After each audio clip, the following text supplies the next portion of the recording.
Hello, everybody, and welcome to an episode of United Plus Podcast. And today we're going to do a tactical breakdown as to how Manchester United defeated Fulham. Now the dust has settled, everybody's calm, people are not thinking too deep about things. But I've gone on, basically done a deep dive into how Manchester United were able to defeat Fulham and how Michael Carrick basically did a good job, right? Now, one thing we can all say for a fact is Man United defeated Fulham 3-2 when we almost bottled the game in as much as we wanted to deny we almost bottled the game. And I'll show you evidence of how that happened. I could show you video evidence, but no, just for the sake of copyright, I'll just show you images and I'll kind of explain everything in detail so you actually know. Because I even started having conversations with people online and I could tell that people are just kind of oblivious to the gaping issues in the squad. But Marco Silva's Fulham are one of the most well-drilled systems in the Premier League. They play with a high line, they press in a structured 4-4-2. That's why they score a lot of goals. And they rely on the explosive pace of Samuel Chukwueze to hurt you on the break, basically, even with Wilson as well, the Welsh international. Now, they came to Old Trafford to frustrate us, to sit in a compact mid block, and also to wait for the old United to make a mistake. And Michael Carrick also wasn't playing the old United football. He was playing his asymmetric system, basically, and I'll explain it with images and even with a tactical board. Now, while Marco Silva has a rigid blueprint, Michael Carrick brought a set of tactical solutions different from his first two games against City and against Arsenal. So today we're looking at the three tactical pillars that won the game. First, we're going to talk about the internal winger role for Matheus Cunha, the set piece mismatch that targeted Fulham's zonal marking, and also the 88th minute shift that turned Bruno Fernandes into the false 10 to unlock Benjamin Sesko. This wasn't just a win, it was a coaching clinic in the game state management. And I'm just going to quickly run through these tactical aspects, then show you still images that kind of explains what I observed, especially when it came to the lapses, right? So we're going to run through these quickly because these are like very detailed notes, right? Now, the first pillar for all of this is Cunha, the Cunha Tweak, replacing the replaceable. Basically, the biggest question in pre-match was how do we replace Patrick Dorgu and his impact, especially on the left side. Dorgu is a touchline hogger and provides the width that stretches defenses. Instead of asking Cunha to play like Dorgu, Carrick changed the geometry of the left flank. Cunha played as an internal winger and he spent most of the game drifting into the half space as well as even drifting to the other side of the field as evidenced in when he came to as evidenced in when he came to towards the right side of the field to basically change things and move around when it came to even spearheading the attack with Ahmad and all of that. We're going to show you this and break it down basically. Now on paper, Michael Carrick started with a 4-2-3-1, and I'll show you basically on the screen with what Michael Carrick started with. He started with 4-2-3-1, and on this side you have Matheus Cunha, on this side you have Bryan Mbeumo, on this side you have Bruno, right? And then on this side you have Ahmad, and then this is Casemiro, this is Mainoo. Don't worry about the numbers; they are basically absolutely, just on point as to what it is. But Carrick's style of play, I'll show you pictures that kind of just explains everything. This is Luke Shaw, this is Shaw, this is Martinez, this is Maguire, this is Dalot. Carrick's style of play, he plays with an asymmetric style of play where this guy, the left wing back or left full back, goes high and wide and hugs the touchline. And then this guy shifts like this, and Dalot shifts to the center of the three to form kind of like a 3-4. And then Cunha moves in this way, Bruno moves this way, and Ahmad moves this way. Sometimes moves very wide. They kind of create like a 3-3, maybe a 3-3-2 or 3-3, whatever. And sometimes Bruno will come into this way, and you have a 3-2-5, right? So this is Bruno, right? This is Bruno, this is Cunha, and this is Luke Shaw. And I'll show you this in an image pretty quickly and straightforward, basically, that you can see. So we kind of get a sense of an idea of what we're talking about. Now, this person is Harry Maguire, right? Just give you a quick second.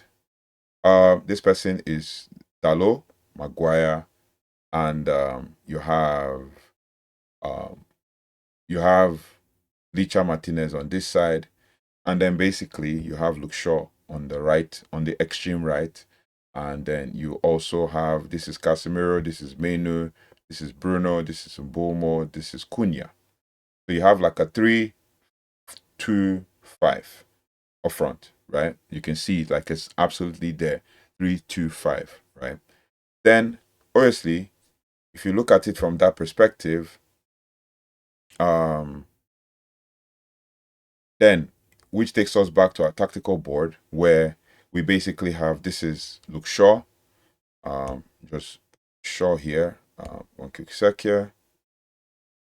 Luke Shaw is here in this spot, and then obviously, so you have a 3-2-5 when we are with the ball or when we are in the attack, and all of that and everything in between.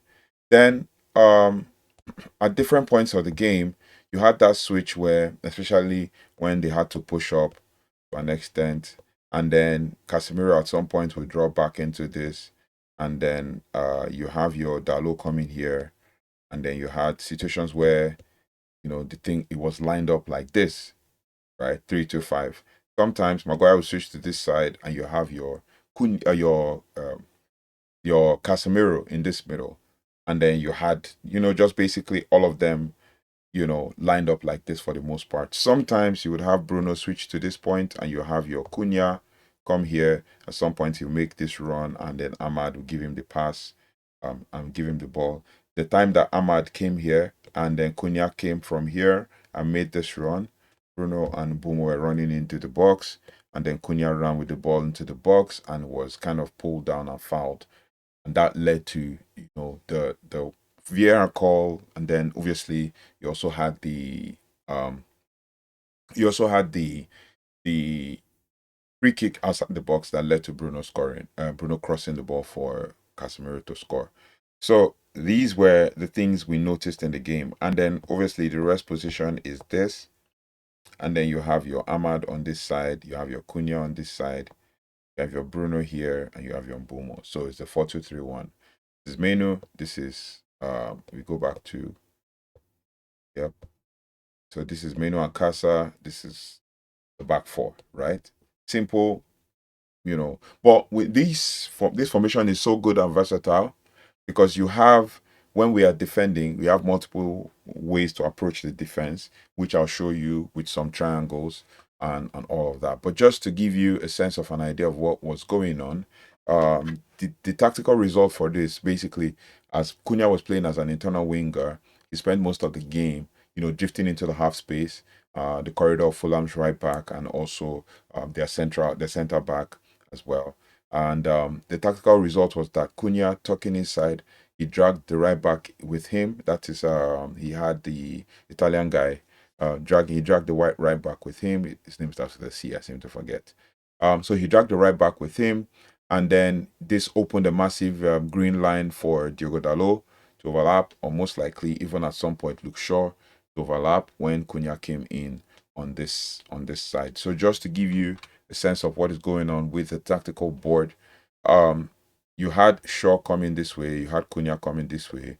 When Shaw went high this way, Dalot moved in, Maguire and Lisandro Martinez were all lined up like this, and Mainoo and Casa pushed up, Ahmad pushed up. When Cunha drifted in, Bruno drifted in like that. This left space here. Let's say, for example, this is the right back of Fulham. Right back of Fulham follows Cunha up to here, and that leaves space for Luke Shaw to overlap. That was the one that led to the chance where Luke Shaw crossed the ball and it was too high.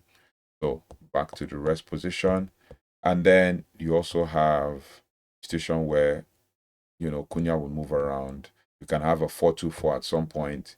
You can have a 4-2-5, 4-2-4 at some point, 3-5 and 3-2-5 at some point. And then also you had Bruno dropping back into the mid. So just to give you that sense of an idea of what like was actually going on during the game, just these internal changes and switches and shifts, right? Now basically he allowed for the short overlap, and then you look at the second goal. Casemiro didn't play the ball to a winger, instead, a winger on the touchline. Instead, he played it into the central channel where Cunha had manufactured a 1v1 against a confused Jorge Cuenca. Carrick turned a personnel crisis into a tactical advantage where he traded Dorgu's width for Cunha's creativity, central gravity as well, and then Fulham's backline had no answer for it. Then we also had the situation where, which is the next pillar of Michael Carrick's attack, you had the pillar 2, which is the midfield pivot or the pivot midfield, the pivot shield. Marco Silva wanted to use Alex Iwobi and Sander Berger to overload, our midfield in previous seasons. In previous seasons, he had used Alex Iwobi and Andras Pereira, if you remember, former Man United player. United's midfield would have, chased shadows and left a 20-yard gap for Raul Jimenez to drop into, which I also noticed in this game. Well, we'll talk about it. Carrick implemented a pendulum pivot where when we were in possession, Casemiro dropped in the centre backs to create a 3v2 against Fulham's front line. Now, it's pretty simple and straightforward to actually just talk about this and explain it so that everybody kind of gets a sense of an idea what is actually going on. Because in truth, in as much as Fulham, had the opportunity, they had the they had the chance to actually make things happen. But then Man United also tried to find a way to counter that. And that was when you had a Casemiro drop into the back. I showed you guys a simple formation as to how that happened within the game. And it's easy to explain them with words, but it's kind of like one of those things where you have to just basically see. Now, physically. So now look at this board. And let's assume this is basically Raul Jimenez with Casemiro, the number 4, dropping in here, and Maguire here, and Luke Shaw here. You had your Dalo in the mid. You had your or Mainoo dropping in there. Then you would have that, overload, still the same overload. If Dalo drops here, you still have the 5 guys at the back because Casa dropped in back. And you would have seen it multiple times when Casemiro did it. So we didn't have that space, especially in this area of the field, especially in this particular area of the field. We didn't have that space. So that's about it. And then, basically, Michael Carrick tried to, cancel that. And, he did the pendulum pivot and all of that to create a 3v2. But the moment we lost the ball, Mainoo and Casemiro formed the horizontal shield, and they didn't kind of press high. They waited for Fulham to enter the kill zone 30 yards from our goal. And this is why Fulham struggled to create from open play for about 80 minutes, even though they created a couple chances. And they had a situation where this guy had to be called into action to be able to make things happen during the game. That is St. Lomans. He was called into action when Fulham broke through eventually and all of that. So yeah, it is what it is. We forced them wide, knowing that Harry Maguire and Lisandro Martinez will win the aerial duels against Raul Jimenez. And then Carrick, dared Fulham to cross the ball, and he bet on aerial dominance, and he won. The third aspect or third pillar is with regards to the false 10 masterstroke. Obviously, you can't say it's a false 10 per se, but I wrote it in my notes as false 10. Fulham, the final 10 minutes when the score was 2-2, the crowd was nervous. Everybody, in fact, some people were leaving the stadium. Most managers would have thrown in defenders to secure the point. Carrick didn't. Carrick did the opposite. He gave Bruno Fernandes total potential and positional freedom, which he had all through the game.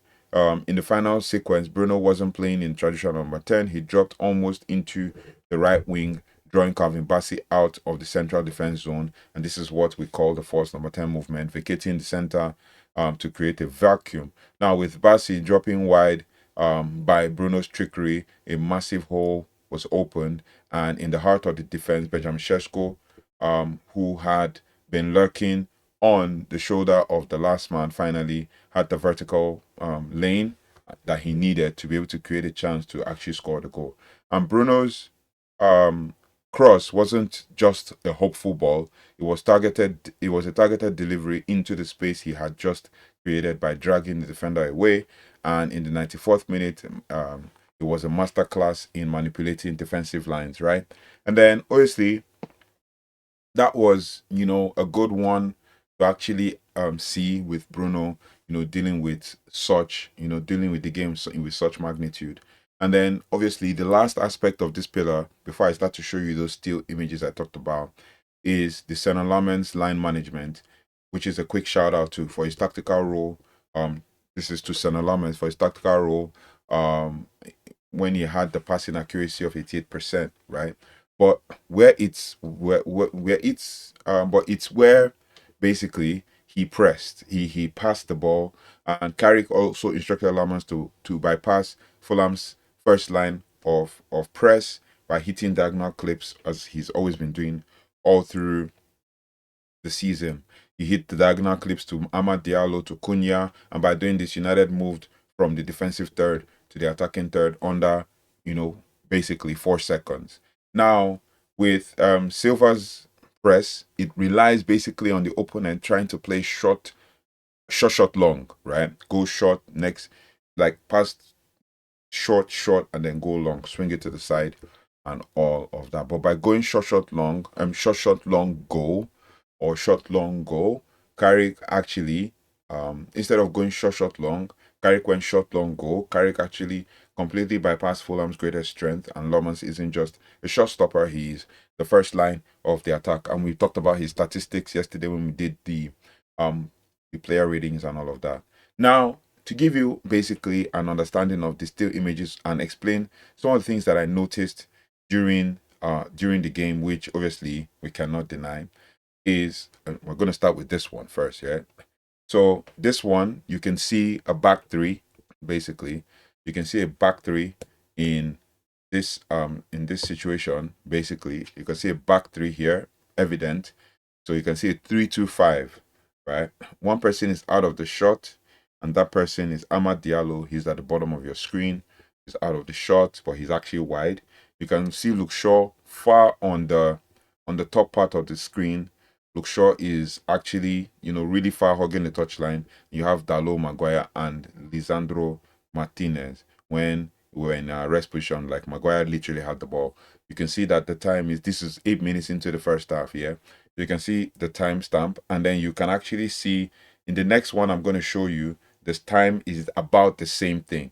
So 8 minutes 42, 5 seconds later, the ball has moved from Maguire to Licha Martinez. Luke Shaw is still hugging the touchline. Dalot has dropped. That's the thing I told you about the asymmetric. Dalot is the stay fullback, and Luke Shaw is the fly fullback, basically, in this point. Because obviously there's no Dorgu. If not, Dalot would have been in the Arsenal game. We had the Dalot being the fly fullback and Luke Shaw being the stay fullback because Dalot would go up. You can see that immediately Licha had the ball. Look who's running, number 19. And that is Brian Bumo trying to run into space. You have Bruno waiting. You can see in the previous image, Bruno was pretty much close to Alex Iwobi. In the next image, you have Bruno has already gone and moved. This is basically within 5 seconds. He's moved as the ball has moved, and you have your Casemiro and what's his name, Kobe Mainoo, still holding their position in that same 3-5-2. Luke Shaw hugging the touchline, and Cunha has come in as an inside forward or inside winger. Now, in this next image, this is basically 9 minutes. Look at the defensive position still. Defensive position still holds that 3. You have your Maguire, Licha, and Shaw. Then Dalot has pressed on to Chukwueze, and then Ahmad has dropped back to help the defense. Emil Smith-Rowe is about to make that run, and you have Casemiro following him. And then you have what's his name? You have Mainoo dropping in. You can see him close to the referee. And then you also have Bruno has dropped into mid to kind of create that overload. You still have the 3-5-2 shape, right? 3-5-2 shape, Bruno and Mbumo, who is out of your picture, right? And then obviously because he is pressing first, and then which takes us to the next slide, right? But then just wanted to show you that even Casemiro was tracking the run, and then these guys had the defenders, the three at the back, they had their the defenders locked. And then this is a few minutes later, which is the 14th minute when Man United had the ball. You can see that it's still the 3-2-5 again, right? 3-2-5. Who is far on the touchline? The far guy up there, Luke Shaw. Who are the three people in the middle? You have Cunha on this right, because Cunha has drifted from there. Mbumo on the other side. You have Bruno as the false nine. And then you have Ahmad stretching the pitch. Where Fulham were defending in a 4-4-2, Man United were attacking in a 3-2-5. You can see it like really plain and clear here with Mainoo on the ball. Then the next one we have is basically around exactly like 10-20 seconds. So from 14:39 to 15:01, basically in the first half when Man United had control. Still the same 3-2-5, right? Ahmad is out of your shot, but you have your Shaw, Bumo, Bruno, Cunha, and then Ahmad out of your shot really wide at the bottom of the screen, right? You can see Chukwueze, he was trying to put his shin pads because I think his shin pads flew off when him and Dalot had the attack. So you can see perfect with the asymmetric formation. The fly fullback is Luke Shaw here. The stay fullback is Diogo Dalot in this situation. And then we go to the next slide, and that is also basically 5 minutes later when we were trying to do a high press. Where I took a screenshot of this is I wanted to show you guys the 1v1 press, right? You had Ahmad who is pressing 1v1 to Anthony Robinson. You had Casemiro who is trying to push forward towards Emil Smith Rowe, and then you have Mainoo who was following Sanderberger, and then you have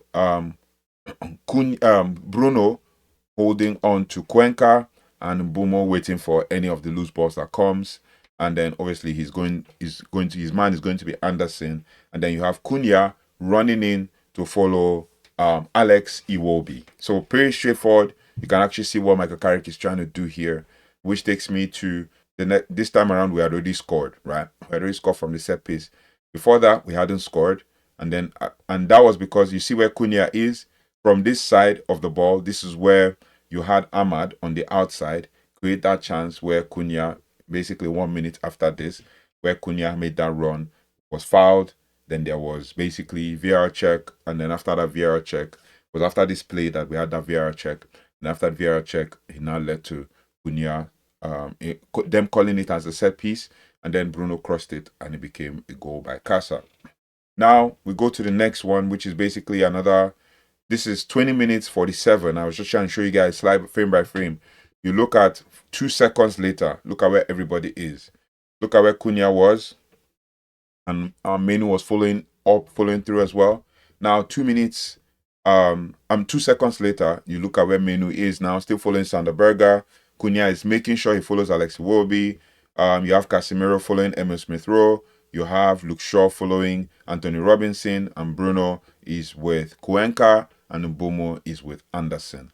Right at the bottom of your shot is your Dalot, basically. Just coming closer, not really following, but I just wanted to show you guys the 1v1 pressing style that Michael Carrick had to try to win the ball back. But obviously, Fulham had more opportunities. And you see the danger of this pressing. Do you see that space where the referee is standing? You see that space there? That's what happens when Fulham will try to switch the ball.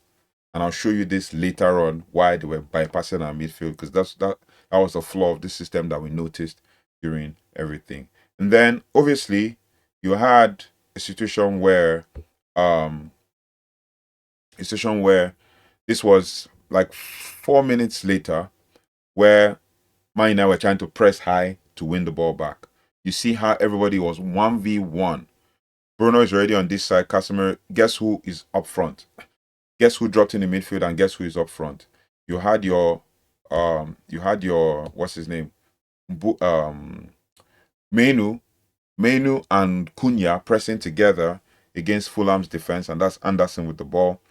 No, I think you had Castagna. That's Castagna, I think. I remember. Castagna with the ball. And then you have Cunha pressing on Castagna. He's trying to find Sanderberger. And then you have basically um Mainoo already pressing high. But guess who dropped back? Bruno Fernandes. He dropped back for Mainoo when Mainoo pressed high. Who's there on the touchline? Luke Shaw pressing hard on what's his name? Alex Iwobi. Then you have number 2 here down, Diogo Dalot pressing, still holding on to Samuel Chukwueze. This was 4 minutes after we had gone. 4 minutes, almost 10 minutes after we have gone one goal up. And then basically, I just wanted to still show you the gaping space in the middle, which obviously that Bruno has dropped back to help in the D, but with 3 players pressing on 5, if they pass the ball out easily, then that leaves us having space in the middle that we cannot handle. But that is what is this basically another maybe like 2 seconds later, the movements were still the same. And then obviously this was 2 minutes, another 2 minutes later, frame by frame, basically. 2 minutes later, we have Fulham, they've moved the ball, they had more possession now. So, like I said, I divided this game into multiple phases of play. The first phase was when Fulham had more control. Fulham had more, basically, the first 10 minutes, Fulham had control, and then they lost it, and then we scored in the 16th minute. And then from like you can see from here, they had most of the ball. From 20th minute, they were in control. That's the second phase of the game, and they kept passing and they had more of the possession and everything in between. But you can see our defensive shape as well. We moved back to a 4-4-2. You can see Ahmad on this side. You can see Casemiro and Mainoo in the middle, and then obviously you have your Licha, Shaw, and Cunha. Cunha dropped on the far side, while the 2 guys who are out of your shots are Dalot and Harry Maguire. Then the next aspect was basically the same, maybe like 10 seconds later, when Ahmad was trying to win the ball. Ahmad tried to intercept the ball. You see him at the bottom of your screen trying to intercept the ball, and you can see the shape. Very there for us to see.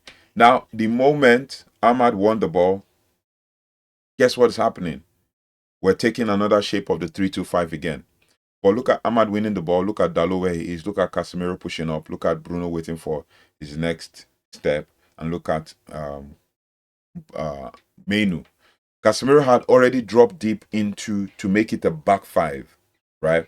As he dropped deep, Ahmad won the ball. He pushed up. This was basically from this frame when they were moving the ball around. They switched the play and everything and all of that. Then another 3 minutes later, Man United had wrestle control, and that's the third phase of the game that I told you guys about in the match review, and even in the match review, and even in basically the takeaways. Right now, we had control again in the 29th minute, and this was the next phase where we're in control of things. You can see where Casemiro is located, and you can see Mainoo trying to make himself available.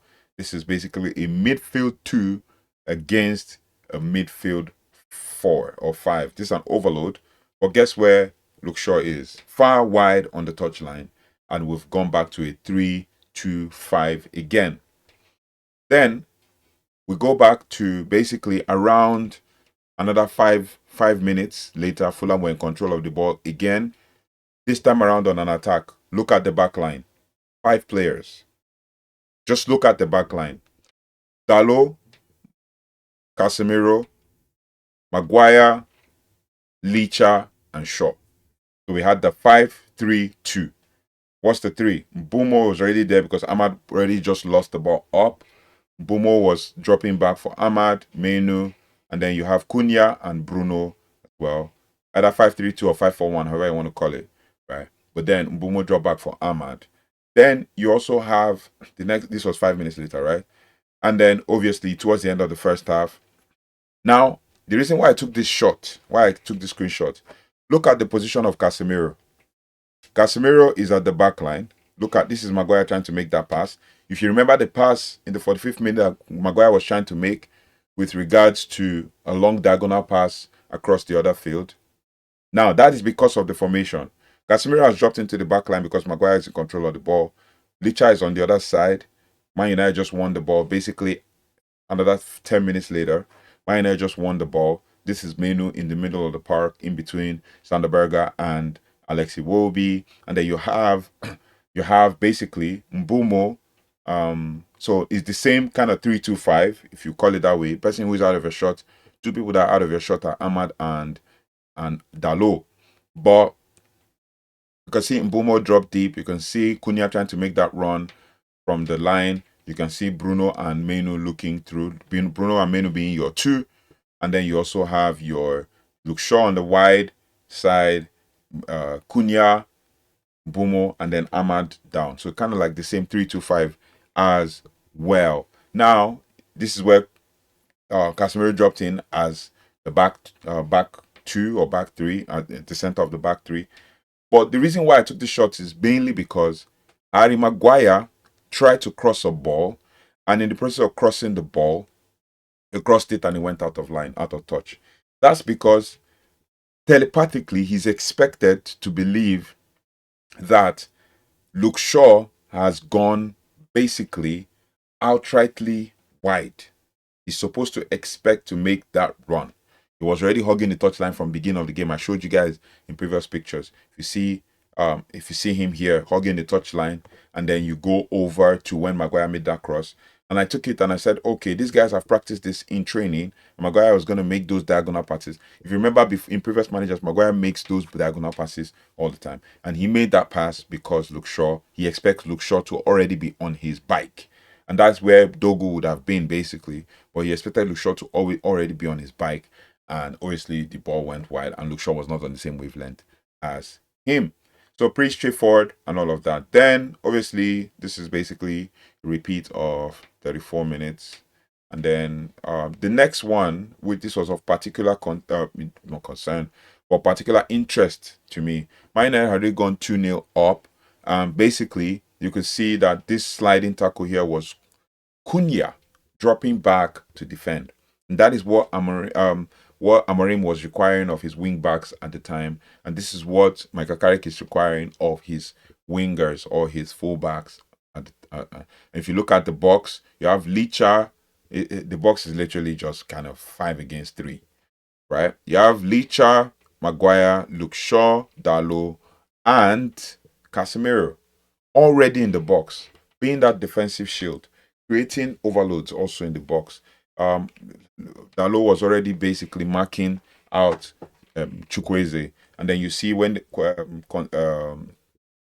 Castagna was trying to make that cross, then you had Dalo, you had Cunha dropping back to actually defend. This was 60th minute. After an hour, Man United had already gone 2 goals up, basically from the second goal from Cunha and all of that. So basically, this was us defending, right? Then that same ball from Castagna was crossed, and you see it literally 2 seconds later. The reason why I brought this is out of your shot, you can't see anything on this left side of your screen, right? This side. No, this side. On this side of your screen, like the up, you can't see anything just after the referee and behind Dalo. But as we came to this side, guess who's appearing in your shot? Just as I think the left back was trying to get the ball, that was Ahmad sprinting his lungs. I need to look at this carefully. See where Mainoo is, see where Casemiro is, see where Dalo is. But look at Ahmad, sprinted his lungs to try to defend that ball. And he won it. And that's why I screenshotted it, because he actually won it. Look at him sprinting. This was in the same shot. He sprinted, and look at, he won the ball, right? He won the ball. In this shot, I want you to look at where Mainoo is. Look at Mainoo's starting position next to the ref. Look at him, still next to the ref. Look at him, hasn't made even a step. And when Ahmad blocked the ball, he still hasn't made a step. And then, which takes us to the 88th minute. Then we had already considered that penalty, right? Now look at the defense. There's one person out of your shot. Then we had Benjamin Sesko already in. There's one person out of your shot that you aren't seeing, and that person is Brandon Mbumo. Mbumo is out of your shot at the bottom of the screen here. And then you also have the back line of 4-4-2. Mainoo has pushed up left Bruno behind, and Bruno had kind of had to drop back. Then you have Benjamin Sesko basically trying to press. You have your Ahmad, you have your Ugarte. This was Ugarte next to the ref, and then you have, just the 4-4-2 basically with Mbumo out of your shot. I think Cunha had been subbed off, Casemiro had been subbed off then due to a knock, and then this leads us to 80. So this is 88-39. 2 seconds later, you see Mbumo in your shot. You see us defending in 4-4-2 as well. Bruno following and chasing the runner. Then you have Luke Shaw also, who dropped into mid to help. So you could call it 4-4-2, you could call it 3-4-3, because this is actually really clear, a clear 3-4-3, where you had your 3 defenders in Dalot. I think this was Mazraoui, not Dalot. Mazraoui, Maguire, and Licha. That 3. And then you had your 4 in Ahmad, in Ugarte, Luke Shaw, and Mbumo. And then you had your 3, Benjamin Sesko, Mainoo, and Bruno Fernandes. You call it 3-4-3, you can call it 4-4-2. I think I'm seeing a 3-4-3, and I'm also seeing a 4-4-2 as well. I'm actually seeing a 3-4-3 and a 4-3-3. So it could be that. You could count Mbumo, but then obviously because Luke Shaw pressed into the midfield, this was before they scored the second goal, right? They had been moving. And this was the last phase of the game where Fulham had control of the game. Fulham had control of the ball, and it felt like we had lost control and we couldn't just come out of our box. Then, which takes us to, this is 88-47. So 5-6 minutes later, Fulham recycled the ball back. Bruno was pressing hard here. And I'm trying to show you guys something, especially put your focus on Mainoo in this situation, right? You have Benjamin Sesko, basically in his regular, trying to come deep and win the ball. You have Ugarte. Now, if you look at this situation, if Sesko pushes up, Ugarte himself has 3 players to mark. You have your back 4 or 5. You had a back 5 because Ahmad was right wing back at that point. Mazraoui, Maguire, and Licha, as well as Luke Shaw. And then Ahmad was basically as a right wing back. Guess who is in no man's land? That is Mainoo. Lisandro Martinez, Bruno Fernandes has already left marking this guy. And you have your 1, 2, 3, 4. That's 5. Yeah, so 1 player is out of shot, and that is Mbumo. Mbumo is out of shot. Then you had your Bruno. So Mbumo is next to this player on the bottom of your screen. Then you had your Mbumo. You had your Bruno pressing hard, and then you also had your Kobe Mainoo, in no man's land, because Ugarte is with 3 players. So expected Kobe Mainoo to have probably dropped deep. Seeing as we're in a mid to low block, don't need to press high, because as Bruno was chasing this guy, Mainoo followed this guy, which will make me show you. And that's what led where the goal started. This is where the goal started, right? Look at again. So this is 88-47. Literally 5 seconds later, the ball has moved to Ryan Sessegnon. Guess who is chasing? I told you before now, Ugarte had 3 players to mark, right? Look here. Benjamin Sesko has been beaten. Bruno has run his socks off and his lungs is gone. And then look at, what's his name? Ugarte with 1, 2, and 3 players, right? Ugarte alone, right? Running back to try to chase the defense. Mainoo is still in no man's land, right? Then we move on to, this was 88-52. Now we move on to the next one, which is 90-47. So 90 plus 1, where the goal came from. And then you had Mainoo. Okay, Mainoo had dropped back into his regular space. Bruno is kind of trying to jog back. Ugarte. So it's basically a 4-4-2 in defense, because someone's out of your shot, and that is Brian Mbumo. The 4-4-2, we have your Maz. You have Maz, Maguire, Licha, and Luke Shaw. And then you also have a situation where, there's basically the 3 midfielders or the 4 midfielders, or 4-2-3-1 or 4-4-2 or whatever you want to call it. We have Bruno and Benjamin Sesko just kind of in the 2s, right? And then obviously, see where the ball went from 90-47 to 90-54. Basically, another like 6 seconds. The ball had moved, and Sessegnon had passed the ball. This was, no, first and foremost, this was Sessegnon driving at us. This was Calvin Bassey. He passed the ball to Sessegnon again, and Sessegnon passed it to Kevin, and Kevin did a 1-2 with Sessegnon. Guess where Ugarte is? I told you he was here marking 2 players. He's here now. They've passed the ball between Ahmad and Maz, and look where Mainoo is. Look at number 37, Mainoo, right? The 4 defenders already had their work cut out. Bumo on this guy, Luke Shaw on this guy, Maz, Licha already on Jimenez, Raul Jimenez. Maguire also is in no man's land, which shouldn't be. Probably should have come forward a little bit, or Mainoo should have tried to block closer, or whatever happens. But look at Mainoo's position. He barely moved 2 steps compared to the next picture, which I'll show you. See, 2 steps. That was the 1-2. You see, the first ball already came to Sessegnon. Look at the 1-2 between Sessegnon and Kevin. And Kevin beat Ugarte and Maz. Ahmad is chasing back.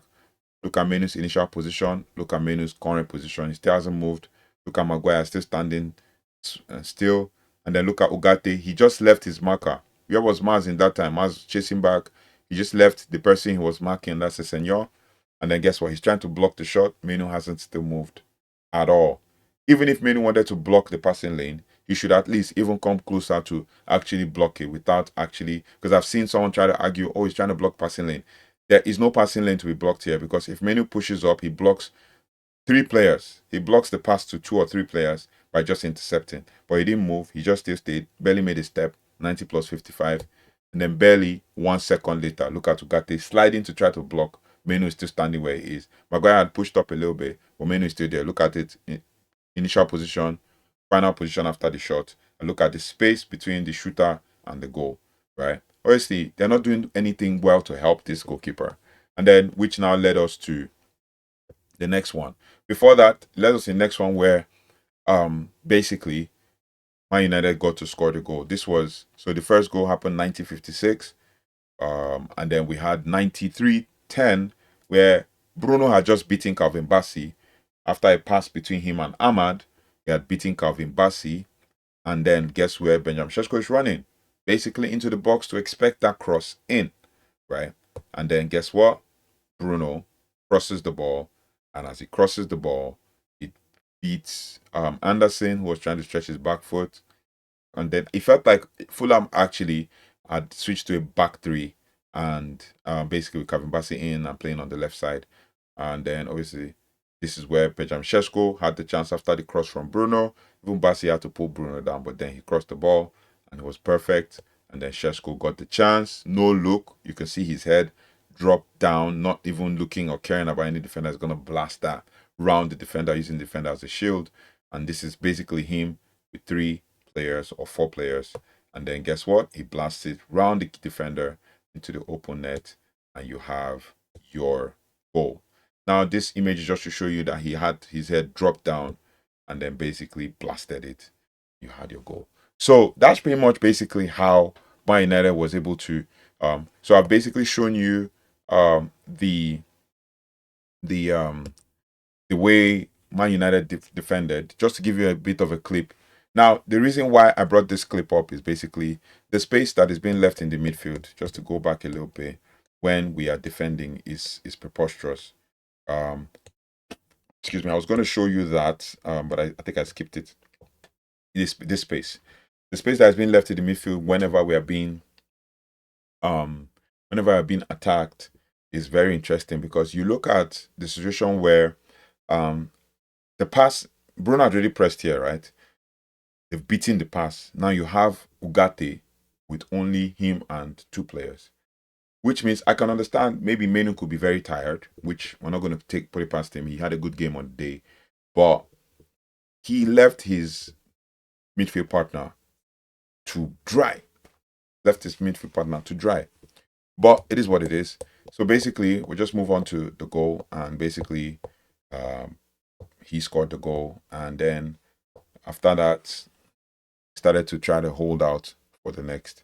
Now, the reason I brought this shot is basically to show you how we eventually defended, because we brought on Lenny Yoro and we had a back 5, right? We had a 5-4-1. One person out of your shot right now, that is Brandon Bumo. I think he played the full 90 minutes. Now you had your 5-4-1. You had your right side Mazraoui, center back, center back, center back. Euro, Maguire, Licha, and then you have your left, which was Bruno on this side. And then Luke Shaw as the left back. And then you also had your Ahmad, your Ugarte, Mainoo, and then you had your Benjamin Sesko just running things from there. So basically, just to kind of wrap things up and round off everything that we've just done here, what I'm going to tell you basically is the fact that Marco Silva is a great coach, right? But today he wasn't out of thought. He wasn't out thought. I mean, today he was out thought. He prepared for Manchester United that panics under pressure. Instead, he found a Manchester United that uses pressure as a springboard. Carrick United is beginning to show a very specific identity, which is tactical flexibility. We can win with we can win with width against Arsenal. We can win with a narrow block against City, and then we can win with shifting our best players into new zones to find a late winner. Now, just to basically give you a sense of an idea of how we were defending when Fulham had when Fulham were attacking us, whenever there was a certain player like maybe Chukwueze on one side of the ball with the ball, we always had three midfielders who were forming a triangle to defend. And you also had Ahmad drop back as well, just to give you a sense of an idea of what the relative position of everybody was. I'm going to show you the tactics board for one. When Chukwueze had the ball, he was one-on-one with Dalot. You had your three midfielders from a triangle. This is Casemiro, Dalot, and Ahmad on Chukwueze. Then in a situation where you had their number 8, Wilson, right? Wilson had the ball. You would have, for example, if you had the ball, you have your Cunha dropping back, you have your Mainoo dropping back, you have your Luke Shaw, they form a triangle to triple team him or something. We saw this against Arsenal. We're seeing this now against Fulham. Long may it continue anyway. Our next game is against another London team, and it's definitely going to be against Tottenham. So we shall see. So yeah, that's pretty much what happened in the game. I just wanted to note that defensive part and everything. But Carrick United is beginning to slowly show a very specific identity, which is tactical flexibility, and we can win with width against Arsenal. We can also win with narrow block against City, and we can win with shifting our best player into the zone, the midfield zone, basically to find the winner against Fulham. So the silent conductor has actually found a rhythm, and basically to you all, what impressed you more? Was it Cunha's role as the internal winger, or the way we targeted the set pieces? Because we're scoring from set pieces this season. This has been our weapon, but obviously our goals are diversified as well across board. So let's get into the nitty-gritty in the comments. This video has been a really long one, but it was fun doing this. I really appreciate you all for kind of like following me in doing all of this, and I appreciate you all for just basically enjoying this tactical breakdown with me. The next one is going to happen after the Tottenham game. Hopefully we win that game. But yeah, let me know your thoughts and feelings in the comment section. Thank you for joining. Thank you for liking, sharing, and subscribing. If you like this video, please put it in the comment section, and we will just continue to do this. Thank you so much. I'll see you on the next one. Take care. Goodbye and God bless.